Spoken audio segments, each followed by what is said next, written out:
오늘 영상은 코인 선물 거래를 처음 만져보는 손도 겁먹지 않게 만드는 안내서입니다. 화면 앞에서 헤매는 시간을 줄이고 바로 실전에 쓸 수 있는 감각을 꽂아드리겠습니다. 처음부터 끝까지 따라오시면 5가지를 한 번에 습득하실 수 있게 구성했습니다. 한편으로 머릿속이 정리되고 손끝이 가벼워지는 걸 목표로 잡았습니다. 첫 번째는 초보도 거래할 수 있게 아주 쉽게 코인 거래를 그대로 따라하는 방법입니다. 계정 만들기부터 차트 켜는 법, 주문 넣는 흐름까지 따라하기만 하셔도 됩니다. 이 파트에서는 시장가와 지정가가 무엇인지, 레버리지를 어디서 조절하는지, 그리고 주문이 체결되면 손익이 어떻게 움직이는지까지 초보가 제일 많이 눌러서 터지는 버튼부터 미리.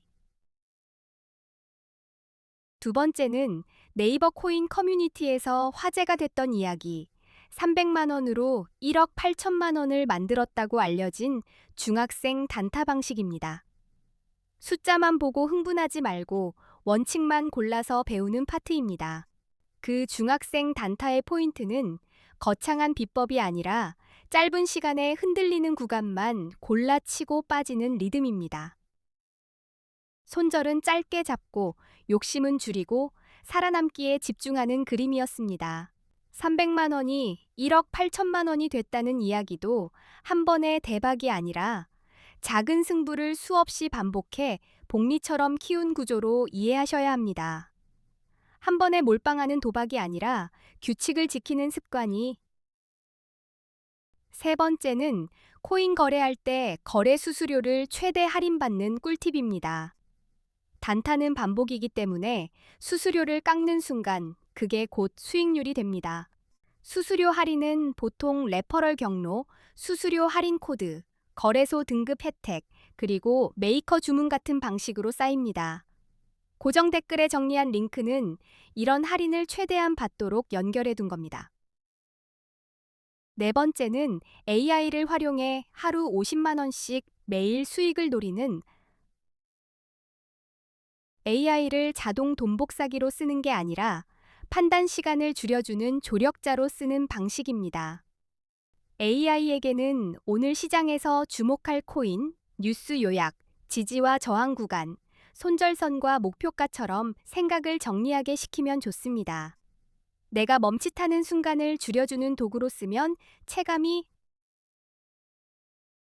다섯 번째는 첫 거래에서 내 돈 입금 없이 가입 이벤트로 100달러를 받고 코인 거래를 경험하는 방법입니다. 실전 감각을 공짜로 맛볼 수 있는 기회라 연습용으로 좋습니다. 100달러는 실탄이라기보다 실습용 교재에 가깝습니다. 금액이 작아도 진짜 체결이 일어나기 때문에 손이 떨리는 경험을 안전하게 해볼 수 있습니다. 이 경험이 결국 실전에서 큰 손실을 막아줍니다.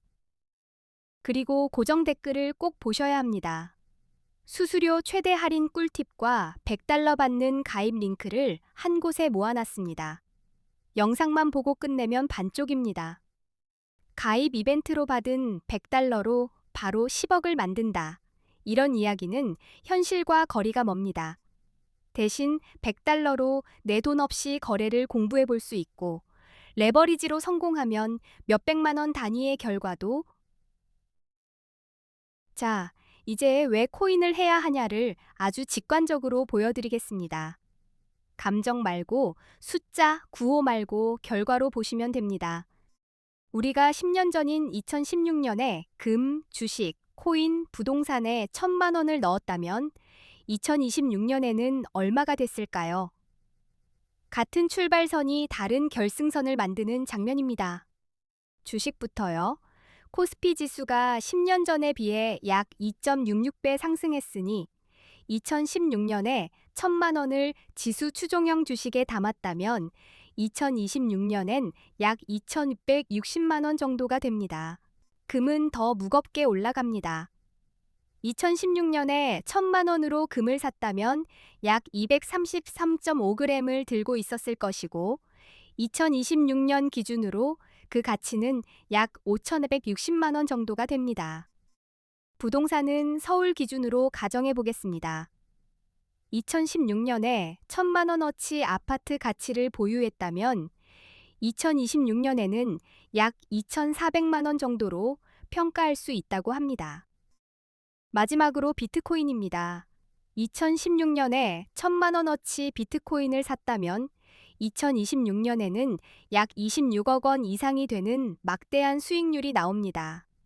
숫자만 봐도 숨이 멎죠. 이 결과만 보셔도 이 정도 차이면 코인을 투자 후보에서 빼기 어렵습니다. 최소한 공부라도 안 하면 손해보는 시장이라는 뜻입니다. 게다가 코인은 오를 때만 수익을 내는 구조가 아닙니다. 오를 때는 롱으로 올라가는 쪽에 베팅하고 내릴 때는 숏으로 내려가는 쪽에 베팅해서 양방향으로 기회를 만들 수 있습니다. 롱이든 숏이든 공통은 하나입니다. 들어가기 전에 틀리면 어디서 나올지부터 정해두는 겁니다. 방향을 맞추는 것도 중요하지만 계획 없이 들어가면 변동성에 휩쓸려서 좋은 자리도 망칩니다. 수익이 나도 세금을 내지 않아도 된다는 점까지 생각하면 투자처로서 매력이 더 커진다고 느끼는 분들이 많습니다. 그래서 코인 시장이 더 뜨거운 겁니다. 그리고 해외 코인 거래소에는 레버리지라는 기능이 있습니다. 국내 거래소에는 거의 없지만 해외 거래소에서는 당연한 옵션처럼 붙어 있습니다. 내 돈보다 큰 금액으로 포지션을 잡는 방식입니다. 예를 들어 50만 원으로도 레버리지를 쓰면 5천만 원 규모로 운용이 가능합니다. 30억 이상의 투자금을 가진 분은 몰라도 소액으로 큰 수익을 내려면 레버리지 없이 큰 폭의 수익을 만들기 어렵습니다. 그래서 코인 거래의 첫걸음이자 가장 중요한 건 좋은 코인 거래소를 고르는 방법입니다. 출발 지점이 틀리면 아무리 잘 달려도 도착지가 멀어집니다. 요즘 한국 투자자들이 국내 거래소를 떠나 해외 거래소로 몰리는 것도 같은 이유입니다. 갑자기 모두가 바뀐 게 아니라 조건이 달라서 움직이는 겁니다. 해외로 몰리는 첫 번째 이유는 레버리지입니다. 국내는 레버리지를 막아두었고 해외는 100배까지 가능한 곳이 많습니다. 50만 원으로 5천만 원까지 베팅이 되니 사람들이 몰립니다. 두 번째 이유는 수수료입니다. 국내보다 해외 거래소 수수료가 훨씬 저렴한 경우가 많아서 단타를 반복할수록 손익 차이가 눈덩이처럼 커집니다. 세 번째 이유는 세금입니다. 해외 거래소에서는 세금이 없다고 느끼는 반면 국내 거래소에서는 거래 수익에 대한 세금을 내야 한다는 부담이 있습니다. 부담은 결국 판단을 흔듭니다. 한국인들이 많이 이용하는 해외 거래소, 그리고 가입 시 100달러를 지급하는 이벤트를 하는 곳은 고정 댓글에 적어두었습니다. 헷갈리면 고정 댓글부터 보시면 됩니다. 이제 대형 거래소들의 수수료를 숫자로 까보겠습니다. 대형 거래소는 거래 수수료가 0.05%라고 보시면 됩니다. 작아 보여도 단타에선 이게 매번 발목을 잡습니다. 수수료는 눈에 잘 안 보이지만 거래할 때마다 수익률을 잘라먹는 보이지 않는 칼입니다. 한두 번은 괜찮아 보여도 단타처럼 횟수가 늘어나면 수수료가 결국 승부의 결과를 결정해버립니다. 예를 들어 1천만 원 단타를 친다고 가정하고 20배 레버리지를 쓴다고 해봅시다. 한 번의 거래에서 수수료가 22만 원입니다. 들어갈 때 한 번, 나올 때 한 번, 두 번이 쌓이는 겁니다. 하루에 10번만 거래해도 수수료가 220만 원이 됩니다. 수익을 내기 전에 이미 숨이 찹니다. 수수료가 판을 기울여 시작도 전에 지는 싸움처럼 느껴지는 이유가 그래서 수수료가 저렴한 거래소를 이용하셔야 합니다. 단타는 실력보다 비용 구조가 먼저고 비용을 못 잡으면 결국 계좌가 새는 물통이 됩니다. 이제 비교 기준을 잡아보겠습니다. 수수료가 얼마나 저렴한지, 거래 방법이 얼마나 간편한지, 한국어 지원이 가능한지, 레버리지가 몇 배인지, 원화로 바로 입금이 가능한지 이 5가지입니다. 이 5가지 기준으로 A거래소와 대형거래소 4곳을 비교해 보겠습니다. 수수료도 보면 A거래소면 0.01%, 바이비트는 0.005%, 비트겟은 0.002%, 바이낸스는 0.04%입니다. 거래 방법의 간편함은 결국 실수 확률과 직결됩니다. 버튼이 헷갈리면 손절이 늦고 손절이 늦으면 청산이 빨라집니다. 그래서 저는 화면이 단순한 쪽을 선호합니다. 한국어 지원은 A거래소가 24시간 한국어 상담이 가능합니다. 반면 바이비트는 어렵고 비트겟도 어렵고 바이낸스도 어렵습니다. 막혔을 때 도움을 못 받으면 기회가 증발합니다. 레버리지는 A거래소가 200배, 바이비트가 100배, 비트겟이 125배, 바이낸스도 125배입니다. 같은 파도도 배율이 다르면 서핑의 속도가 달라집니다. 원화 입출금은 A거래소만 가능합니다. 바이비트는 불가능하고 비트겟도 불가능하며 바이낸스도 불가능합니다. 입금 과정이 길어지면 그 사이에 가격이 도망갑니다. A거래소가 어디인지 궁금하실 텐데요. 그 정보는 고정 댓글에 적어두었습니다. 영상 아래 고정 댓글에서 확인해 주시면 이제부터는 언제 롱을 잡고 언제 숏을 잡아야 하는지 이야기하겠습니다. 비트코인 같은 암호화폐는 변동성이 크기 때문에 타이밍이 맞으면 미소고 틀리면 한숨입니다. 롱과 숏 개념부터 아주 간단히 잡고 가겠습니다. 롱 포지션은 가격이 오를 것이라 예상해 코인을 매수하는 겁니다. 쉽게 말해 상승에 베팅하는 것입니다. 숏 포지션은 반대로 가격이 떨어질 것이라고 예상할 때 잡습니다. 하락에 베팅하는 방식이라 내려갈 때도 수익을 노릴 수 있다는 게 코인 선물의 롱은 차트에서 강한 상승 추세가 보일 때 유리합니다. 가격이 여러 번 고점을 높여가며 올라가는 흐름이라면 롱 쪽으로 확률이 기술적 분석에서 50일 이동평균선이 150일 이동평균선을 위로 돌파하면 골든 크로스라고 부릅니다. 시장에서는 이를 강한 상승 신호로 해석하는 경우가 많습니다. 가격이 오를 때 거래량도 함께 증가하면 더 좋습니다. 상승의 거래량이 붙는 건 시장의 신뢰도가 높아졌다는 신호입니다. 이런 장면에서는 롱이 더 강해질 가능성이 있습니다. 뉴스도 놓치면 안 됩니다. 비트코인 규제 완화, 대형 기관 투자자의 진입, ETF 승인 같은 긍정 재료는 가격을 밀어 올립니다.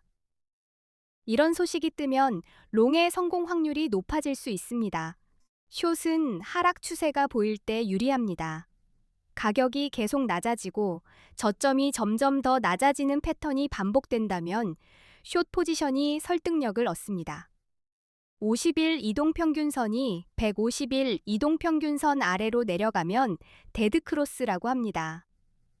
보통 하락 신호로 해석되니 숏 진입을 고민할 때 또 가격이 오르는데 거래량이 줄어드는 경우도 조심해야 합니다. 상승세가 약해지고 있다는 신호일 수 있고 이때는 오히려 꺾일 가능성이 커져 숏이 유리해질 수도 있습니다. 부정적인 뉴스는 하락의 바람을 세게 만듭니다. 규제 강화, 해킹 사고, 주요 국가들의 규제 정책 강화 같은 소식은 가격 하락의 원인이 될 수 있어 숏 포지션 쪽에 힘을 실어 여기서 보조지표를 더하면 판단이 또렷해집니다. RSI, MACD, 볼린저 밴드는 시장의 변동성과 트렌드를 읽는 데 도움을 주는 대표 도구들입니다. RSI는 과매수와 과매도를 가늠합니다. 70 이상이면 과열로 보고 숏을 고려할 수 있고 30 이하이면 과매도로 보고 롱이 유리할 수 있습니다. MACD는 추세에 힘이 붙는지 꺾이는지 감을 잡게 해주고 볼린저 밴드는 밴드 폭으로 변동성의 팽창과 수축을 보여줍니다. 함께 보면 진입이 더 차분해집니다. 결국 롱은 상승 추세와 긍정 신호를 확인하고 숏은 하락 추세와 부정 신호를 근거로 결정해야 합니다. 감으로 찍는 단타는 오래 못 가고 근거로 하는 단타가 살아남습니다. 오늘 영상이 코인 단타에 도움이 되셨습니까? 고정 댓글에는 돈 새는 구멍을 막는 꿀팁과 링크를 정리해 두었으니 꼭 확인해 주시기 바랍니다. 앞으로도 초보가 바로 따라할 수 있는 영상 더 재미있고 더 날카롭게 올리겠습니다. 끝까지 시청해 주셔서 진심으로